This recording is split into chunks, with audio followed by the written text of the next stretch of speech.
오늘 우리가 읽은 교동문에도 그런 이야기가 나오는데 잠자는 자들의 첫 열매가 되셨나니 예수님이 죽은 걸로 끝난 것이 아니라 사흘 만에 다시 부활하셔서 우리의 죄의 문제들, 죄값으로 치러야 되는 죽음의 문제를 예수님 정복하시고 또 그를 믿는 자마다 멸망치 않고 영생을 얻게 하려 하심이라.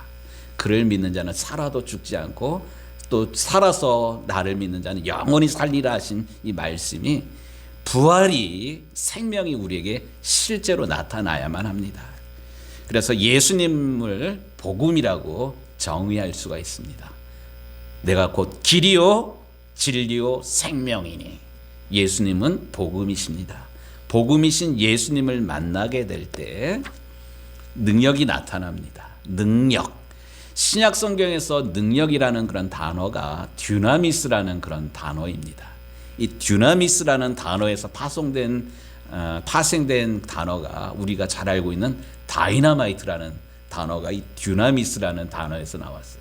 다이너마이트가 뭐예요? 꽝! 노벨 평화상. 원래 노벨이 발명을 할 때는 공사를 해야 되는데 큰 산이 가로막혀 있어. 그래서 큰 산을 낮추기 위해서 다이너마이트를 발명을 했는데 그래서 노벨이 부자가 됐어요. 근데 안타깝게도 이 건설적인 사람을 살리고 사람을 이롭게 하는데 쓰임받아야 되는 이 다이너마이트가 사람을 죽이는데 나라를 빼앗는데 막 쓰이니까 이 노벨이 너무나도 힘들어요, 마음이. 그래서 죄책감을 가지고 인류에 대해서 용서를 구하는 마음으로 노벨이 만든 상이 있어요. 그 상이 뭐예요? 노벨 평화상이에요. 또 노벨 문학상. 이런 모든 것들이 힘세다고 받는 그런 게 아니라 인류를 위해서 공헌을 한 이들에게 자기의 전 재산을 털어서 격려하고 축하하고 위로하는 그런 상이 노벨상입니다. 중요한 것은 듀나미스, 다이너마이트, 능력이라는 뜻입니다. 복음의 능력, 복음이신 예수님을 만날 때 별 볼 일 없는 제자들이 바뀝니다. 인생이 바뀌어요. 그래서 예수님 잡히실 때 모른다고 내 손에 장을 지지라고 3번씩이나 부인했던 이 제자들, 베드로만 얘기하는 게 아니에요. 다른 모든 제자들이에요. 그런데 부활한 예수님을 만난 후에 또 주님께서 말씀하신 대로 오직 성령이 너희에게 임하시면 너희가 권능을 받고, 권능이라는 게 능력이에요. 다이너마이트예요. 그래서 이 사람들이 땅끝까지 이르러 증인이 되는 삶을 살아갑니다. 예수님의 두 제자, 대비되는 제자, 수제자 누구예요? 베드로. 또 예수님께 가장 사랑받았던 제자가 누구예요? 요한이라는 그런 제자예요. 예루살렘에 오르면서 누가 더 크냐, 예수님 예루살렘에 올라가면 누가 오른쪽 자리에 앉냐 왼쪽 자리에 앉냐 이런 걸로 싸웠던 이 제자들이 부활한 예수님을 만난 다음에 이 사람들이 바뀌게 됩니다. 그래서 베드로와 요한이 같이 성전으로 기도하러 올라가다가 성전 미문에 앉아서 구걸하는 사람을 도와줘야 되는데 뭘로 도와줬습니까? 은과 금은 내게 없거니와 내게 있는 것 곧 나사렛 예수 그리스도의 이름으로 명하노니 일어나 걸으라 할 때 앉은 뱅이가 일어나 걷기도 하고 뛰기도 하고 하나님을 찬양하게 됩니다. 이 변화예요. 우리가 뭐 좋은 말 한다고 도와준다고 사람 바뀌나요? 잘 안 바뀌어요. 도움을 받을 때는 뭐 고맙습니다 하는데 금방 잃어버리는 게 우리 인생입니다.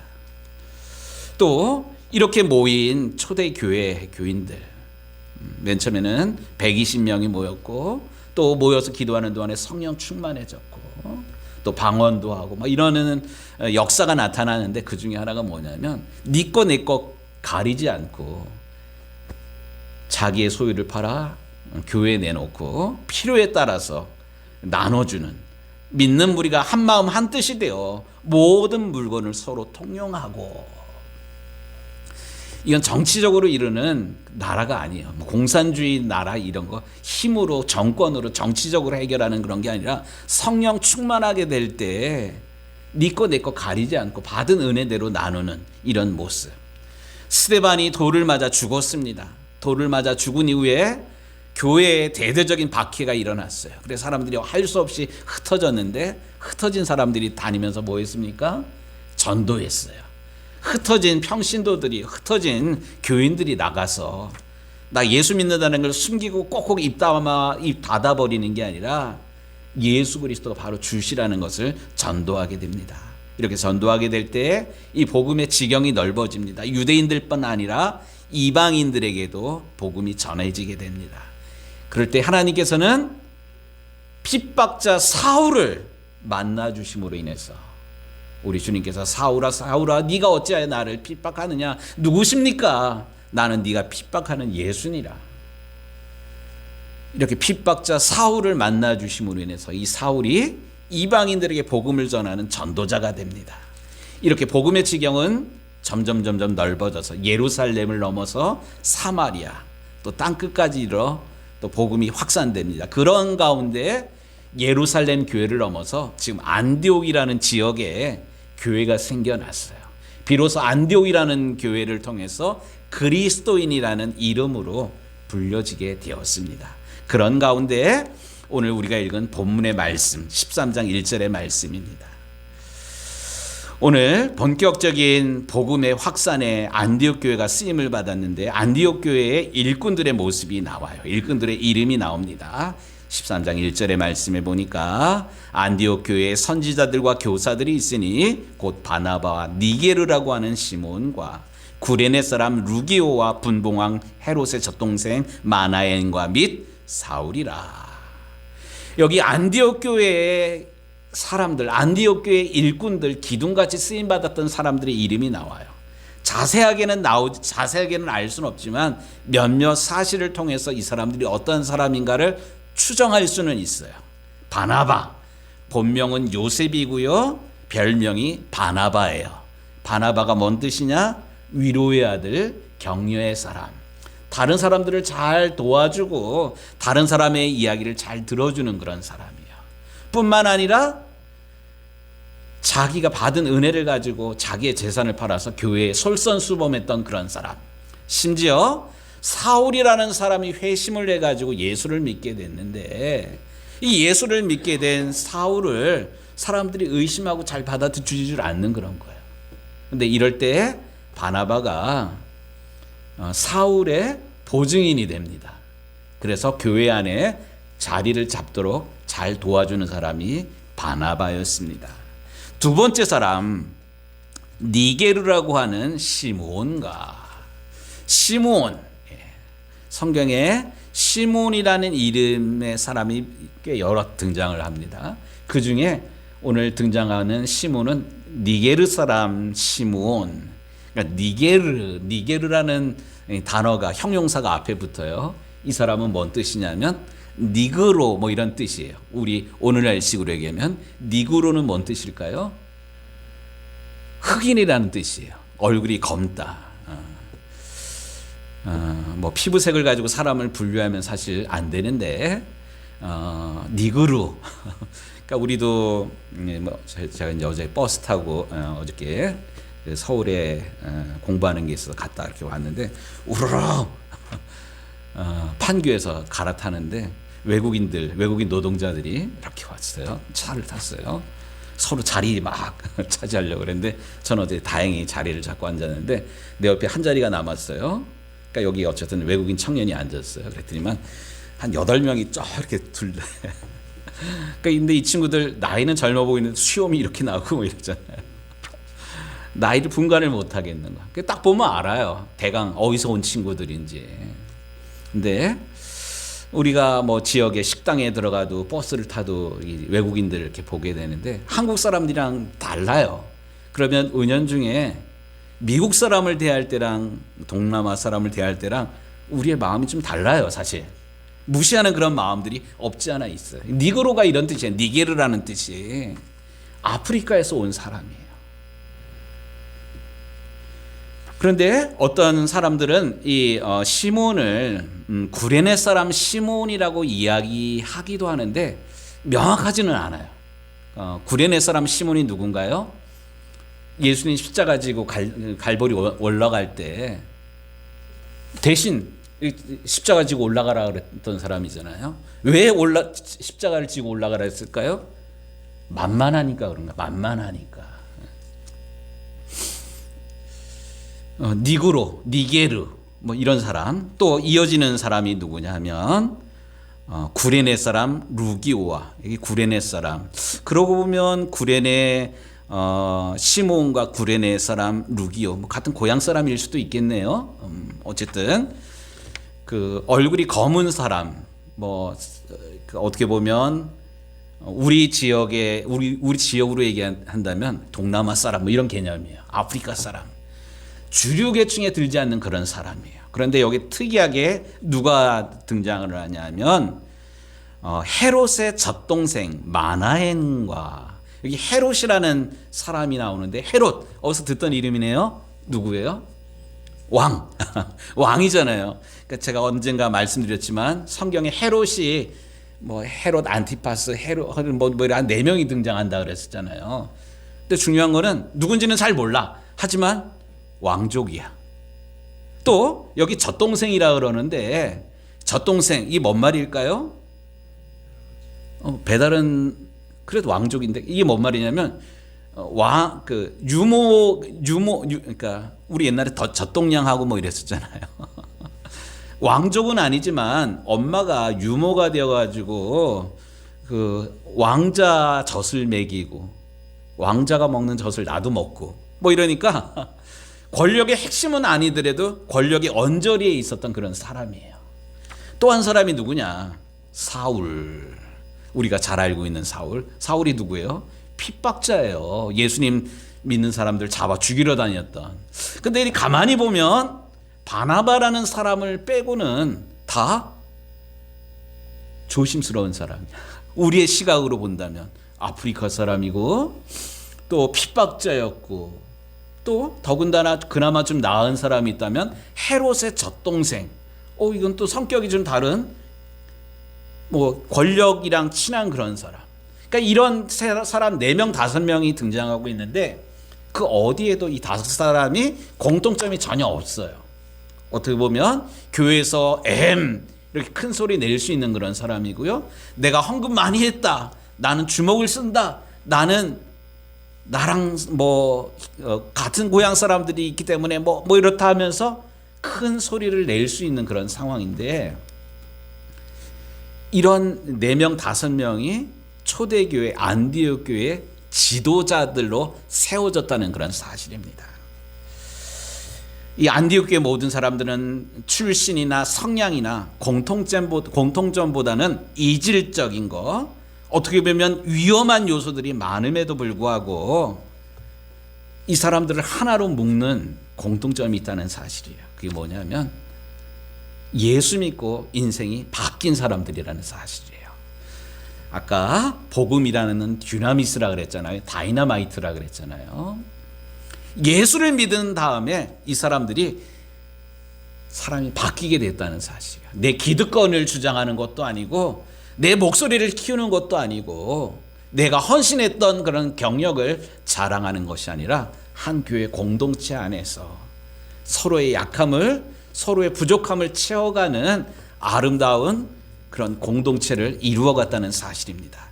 여기서 우리가 하나 좀 분명히 기억하도록 하십시다. 순회 선교단의 김용의 선교사님이라는 그런 분이 계셔요. 이 김용의 선교사님이 하시는 그런 설교 내용 가운데 중요한 말씀이 있는데 뭐냐면, 나를 변화시키지 못하는 복음은 복음이 아니다. 한번 좀 따라해 보겠습니다. 나를 변화시키지 않는 복음은, 다시, 나를 변화시키지 못하는 복음은 복음이 아니다. 야, 무슨 말이냐면 복음이 가짜이든지 예수를 믿고도 변화되지 않는 내 믿음이 가짜이든지, 뭐가 가짜인 것 같아요? 복음이 가짜일까요? 길과 진리와 생명 되시는 예수님이 가짜일까요? 예수님의 죽음이 가짜일까요? 예수님의 부활이 가짜일까요? 아니에요. 복음은 가짜가 아니에요. 뭐가 가짜냐? 믿는 척하는, 믿은 다음에도 전혀 변화되지 않는 내 모습이 가짜 믿음이에요. 저는 오늘 복음은 능력이다, 이 말씀을 통해서 우리의 삶 가운데도 변화의 역사가 나타나게 되기를 주님의 이름으로 축복합니다. 복음이 들어가는 곳마다 사람이 바뀌게 되고요, 지역이 바뀌게 되고요, 가정이 바뀌게 됩니다. 이런 역사가 2000년 기독교 역사를 이루어왔고요, 지금도 말레이시아에서, 태국에서, 또 지금도 복음이 들어가는 곳마다 이런 역사가 나타났어요. 그 증거가 어디에 있냐? 개신교 역사 가운데 한국교회 140년 역사가 그것을 증거하고 있습니다. 제가 지난주 수요일부터 이 교회사, 너희가 먹을 것을 주어라, 제가 지난주에 많이 묵상했던 그런 말씀인데, 나는 무엇을 통해서 우리 성도들의 영혼을 살찌울 수 있을까? 하나님 앞에 내가 받은 달란트가 뭘까? 내가 잘하는 건 뭘까?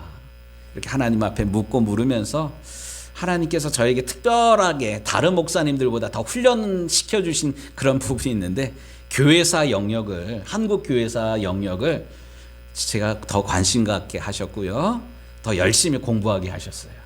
또 책으로만 공부하지 않고, 어저께도 아침 8시부터 6시 반까지, 어쨌든 어제 날씨가 얼마나 좋았어요. 놀러 가지 않고 종로랑 뭐 인사동이랑 있죠, 경복궁 옆에 이렇게 다녀오면서 100여 년 전에 한국 교회 역사가 이렇게 펼쳐졌구나, 이것을 배우고 왔습니다. 그래서 지난주 수요일부터 제가 시리즈로 한국 교회 역사, 특별히 이 강화도라는 그런 지역은 섬 지역이에요. 섬이라는 그런 데인데, 여기 복음이 들어간 후에 이 강화도가 기독교 도시가 됩니다. 근데 강화도 섬 안에 교회가 몇 군데가 있냐? 우리 수요일 날 나오신 분들, 금요일 날 나오신 분들, 몇 교회의 교회가 있다고요? 120개. 지방이 4개예요. 그 섬 안에 지방이 4개가 있어요. 믿는 자들이 많아졌다는 그런 것도 중요하지만 놀라운 역사가 나타납니다. 우리 그림 좀 보여주시겠어요? 예, 오늘 그러니까 지난주 수요일 날 또 금요일 날 오늘 3번째 이야기인데, 예, 다음 보겠습니다. 강화도에 복음이 들어가는 게 구한말에 시대적인 그런 상황이랑 관련이 있어요. 여기가 서해안이고 이쪽으로가 이제 김포 넘어서 이제 서울 쪽인데, 아펜젤러 선교사님, 언더우드 선교사님도 인천 제물포항을 통해서 들어왔잖아요. 여기 사이에 있는 백길을 따라왔는데, 여기를 선교사님만 들어온 게 아니라 서양의 배들이 들어와요. 병인양요, 그 강화도 조약, 일본의 운양호 사건, 이런 것들이 다 요 강화도 앞바다에서 벌어집니다. 그러니까 우리나라가 국운이 막 쇠락할 때 서양 배들이 와가지고 프랑스가 쳐들어와가지고 프랑스 신부들 죽인 거를 책임을 지라고 우리나라 막 공격해 와요. 그래서 강화도에 와가지고 그 문서들을 막 탈취해가고 막 이런 일들도 벌어지고요. 또 평양 이쪽 대동강 이쪽으로 올라가면 대동강인데, 대동강에 그 제너럴 셔머노 들어보셨죠? 1776년 제너럴 셔머노가 통상을 요구하면서 왔는데, 근데 지금부터 150년 전에 상선이 들어오는데, 상선이 그 멀리 나가는 그런 배인데, 상선이 그냥 일반적인 배가 아니라 퇴역한 군함을 개조해가지고 이 상선으로 써요. 그래서 지금 미국 트럼프 대통령이 그 무역 전쟁을 하는데 엄포를 넣고 막 이러잖아요. 뭐 관세를 200% 막 때리고 막 이러잖아요. 이런 모양으로 미국 상선이 각국에 다니면서 그 무역을 하자 그러는데, 협상을 해가지고 그런 게 아니라, 협상을 해가지고 말 안 들으면 대포를 막 쏴버리는 그런 거예요. 이런 것들을 강화도 사람들이 다 본 상황이에요. 이러다가 그 고종 황제가 안 되겠다, 우리도 해군력을 기르자 이래가지고 그 강화도에다가 해군 사관학교를 세웁니다. 그 해군 사관학교 이름이 뭐냐면 조선 수사 해방학당, 조선 수사 해방학당, 이게 어쨌든 해군사관학교의 모체가 된 그런 사령부를 그 강화에다가 여기다가 이렇게 세우는데 그 당시에 가장 세계적으로 강대한 나라가 어디냐면 영국이라는 나라. 해가 지지 않는 나라. 해군력. 영국의 그 유명한 장군 누구예요? 해군 장군. 뭐 어쨌든 그런데 해군이 이렇게 들어오면서 그 영국 군대가 들어오니까 군인들에게 당연히 쫓아가는 이 병과가 있었는데 뭐냐면 군종 병과예요. 그래서 그 영국 국교의 신부가 여기 들어오면서 그 영국의 그 성공회가 자연스럽게 이렇게 들어오게 됩니다. 그래서 영국 성공회는 이 광화 지역에 자연스럽게 들어왔는데 개신교, 특별히 감리교회, 영국 그 인천에 와 있었던 존스 선교사가 여기 배를 걷고 여기가 이제 문수산성이 있는 데인데 여기서 배를 타고 와가지고 강화 성문을 두드렸는데 그 강화 성주가 군수가 문을 안 열어줘요. 왜냐하면 서양 사람이 들어왔으니까. 이 앞에서 서양 배들이 왔다 갔다 하는 거 봤잖아요. 그래서 할 수 없이 감리교는 삥 돌아가지고 저쪽 끝으로 이렇게 들어오는데 거기 들어왔던 그런 이야기가 아주 감동적인 이야기예요. 다음 그림 좀 볼게요. 이게 존스 선교사인데 이게 존스 선교사가 도포 입고 갓을 쓰고 배 위에서 이거 뭐 하는 거예요? 세례를 주는 건데 이승환이라는 사람이 이 강화 저쪽 교산리 출신 사람인데 인천에 가가지고 주막을 했어요. 주막을 하다가 복음을 전해 들었는데 복음을 전해 들은 다음에 세례를 받아야 되는데 계속 세례 받기를 주저하고 있어요. 그 이유가 두 가지인데 하나는 내가 주막을 하는데 주막에서는 뭐를 팔아요? 술을 파니까 이걸 쉽게 정리 못하는 거야. 그러다 결국 이 주막집을 정리를 하고 세례를 받으려고 그러는데 또 덜컥 걸리는 게 있어. 내 고향에 계신 어머니가 사시면 얼마나 사시겠는가. 근데 세례 받으면 나보다 우리 어머니가 먼저 받아야 된다. 우리 식사할 때 우리 신한철 권사님 잘하는 거 있어요. 어르신 우리 임권사님 먼저 식사하세요. 성찬을 받더라도 먼저 하세요. 뭐 이런 거 잘하잖아요. 이승환이라는 사람이 그런 거예요. 내가 세례를 받는데 우리 어머니를 먼저 받게 해야겠다. 그런데 막상 삥 돌아가가지고 배를 타고 고향 가까이 왔는데 그 지방에 그 지역에 하는 양반이 계셨어요. 김초시, 김상임이라는 그런 초시 어른이 서양 놈이 우리 동네에 못 들어와. 내 땅에 우리 땅에 발 한 발자국도 못 들어온다. 거부를 합니다. 반대를 합니다. 그러니까 어떻게 해요? 선교사님 도착을 했는데 그러니까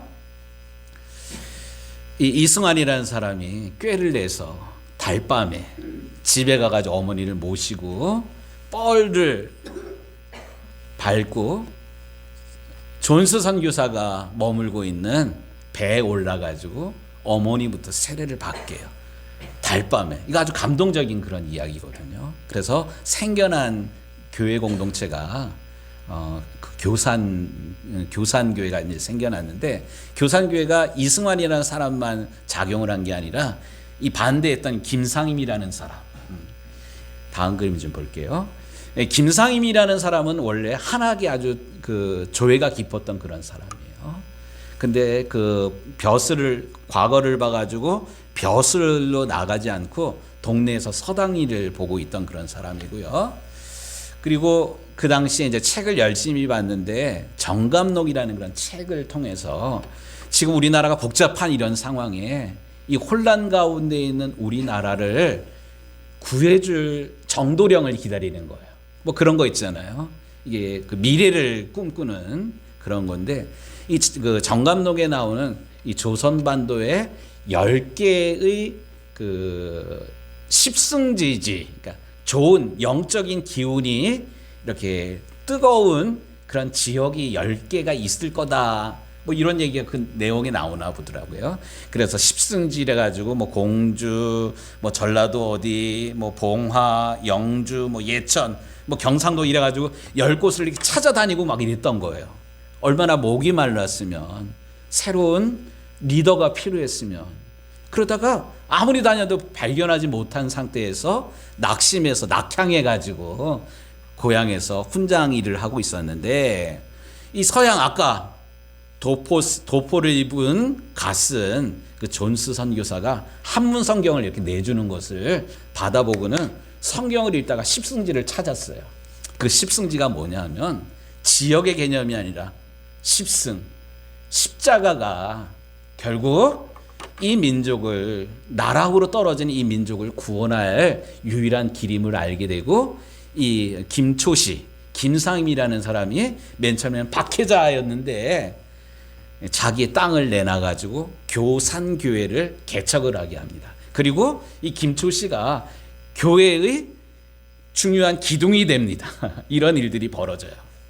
그래서 생겨난 그 교회가 그 강화도의 첫 번째 교회, 교산교회, 증산이라는 마을이랑 교황리라는 그런 마을의 중간에 김초시의 집을 내놔가지고 교회가 시작이 됐어요. 그런데 문제는 뭐냐면 그 같은 훈장 역할을 하던 이웃 마을, 홍의 마을에 살고 있는 박능일이라는 그런 사람이 서당 훈장인데 배신감을 느끼는 거예요. 어떻게 김초시가 이렇게 바뀔 수가 있어? 따지러 갔어요. 따지러 갔다가 우리 김초시, 김상임의 간증을 듣습니다. 자네도 알다시피 나랑 자네랑 영험하다는 그 땅을 돌아보고 누가 혹시 정도령인가 이렇게 찾아다녔지만 우리가 얻지 못하였는데 내가 이 성경을 통해서 만나게 됐다고. 그분이 예수님이라고. 이런 전도를 받게 됩니다. 전도를 받고 이 박능일이라는 이웃 마을에, 홍의 마을에 살고 있는 박능일이라는 사람이 예수를 믿게 됩니다. 이게 되게 기적적인 그런 일이에요. 다음 그림 좀 봐주세요. 그런데 이 박능일이 예수를 믿은 다음에 변화가 세 가지로 나타나요. 그게 뭐냐면 예수를 믿은 다음에 성경대로 믿어요. 성경에 나오는 글자 그대로. 그러니까 예를 들어서 제가 오늘 주보에다가 1900년대에 신문을 하나 실어놨어요. 신문을 실어놨는데 보이실란가 모르겠네요. 제가 1900년대 신문을 읽어드릴게요. 이게 1900년 6월 6일 날 좀 더 켜볼까요? 예, 고마워요. 1900년이에요. 6월 6일 날 강화 신서, 강화의 새로운 소식.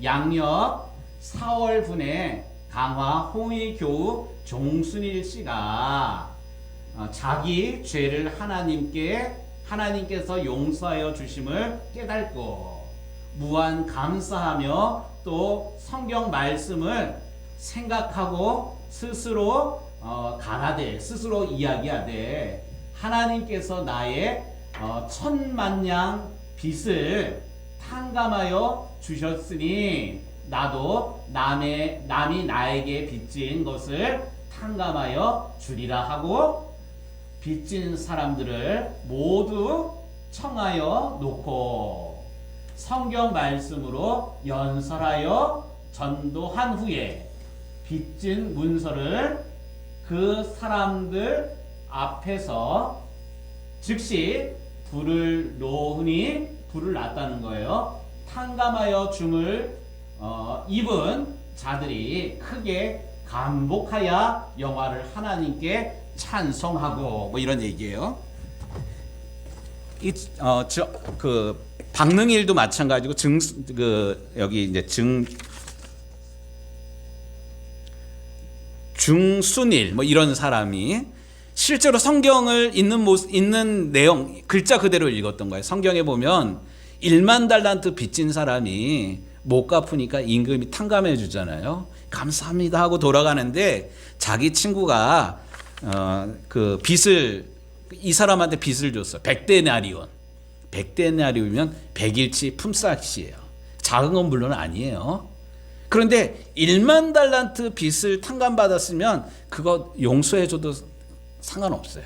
그런데 멱살을 잡고 갚지 않는다고 때리고 옥에다 가둔 이야기가 임금 귀에 들어가게 돼요. 이 이야기를 임금이 듣고는 화가 나가지고 이 사람 탕감받았던 빚을 다시 갚으라고 뭐 이런 이야기를 이 중순일이라는 사람이 듣고는 너무나도 감동이 돼가지고 자기에게 빚진 사람들 다 불러놓고 이 이야기를 하면서 설교를 하는 거예요.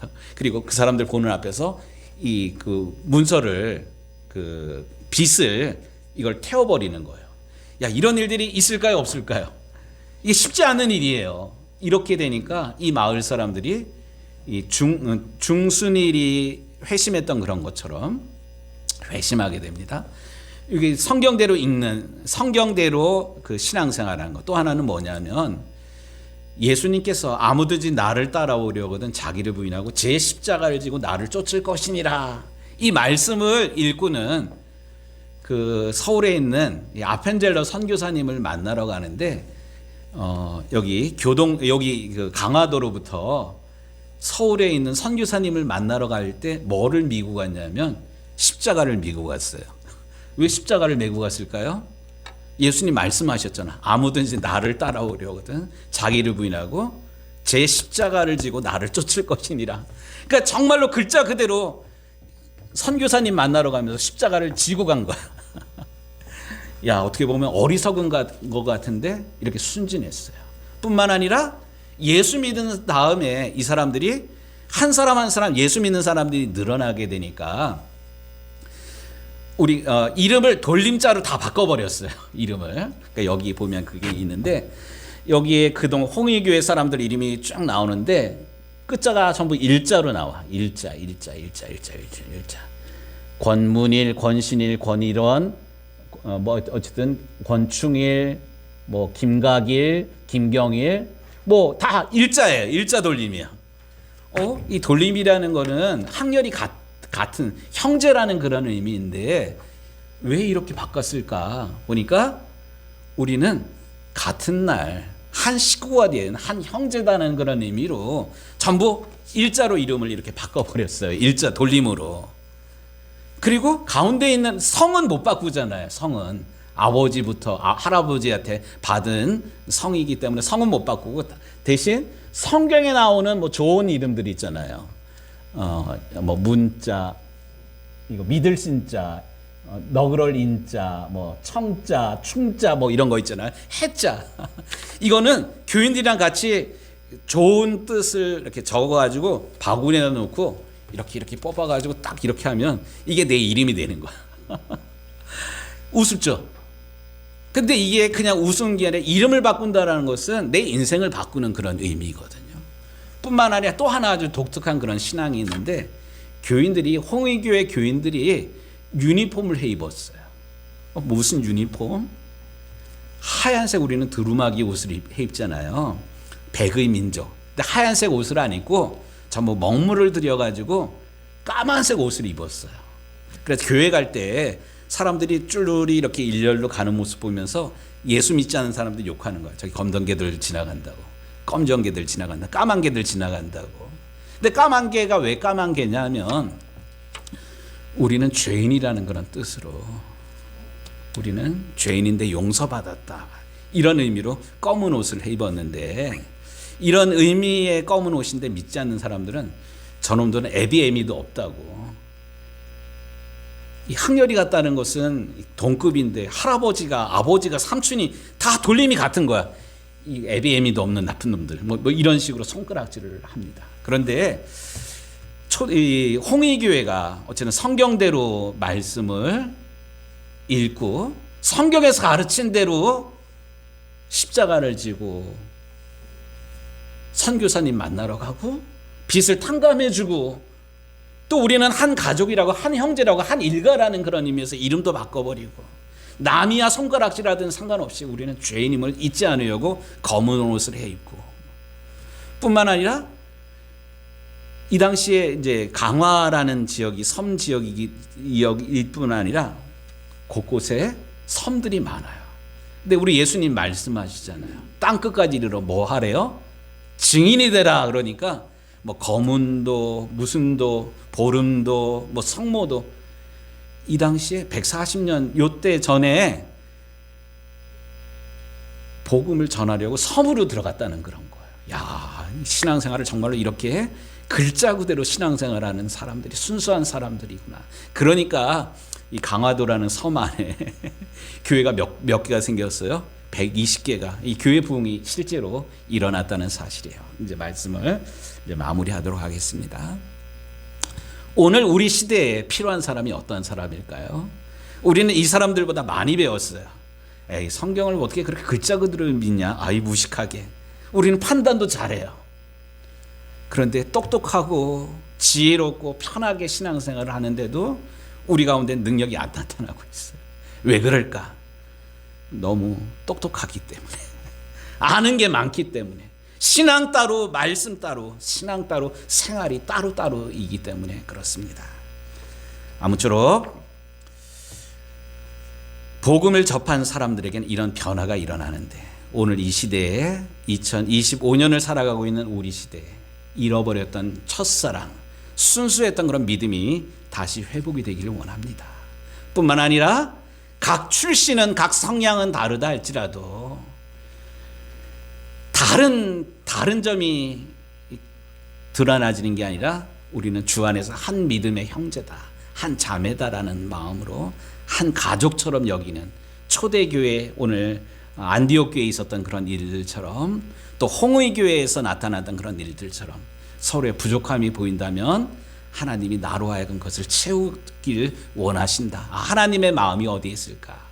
한 피바다 한 몸 믿은 우리는 어떤 일들을 이루어야 될지를 다시 꿈꾸면서 하나님께서 기뻐하시는 교회 공동체를 같이 세워나가는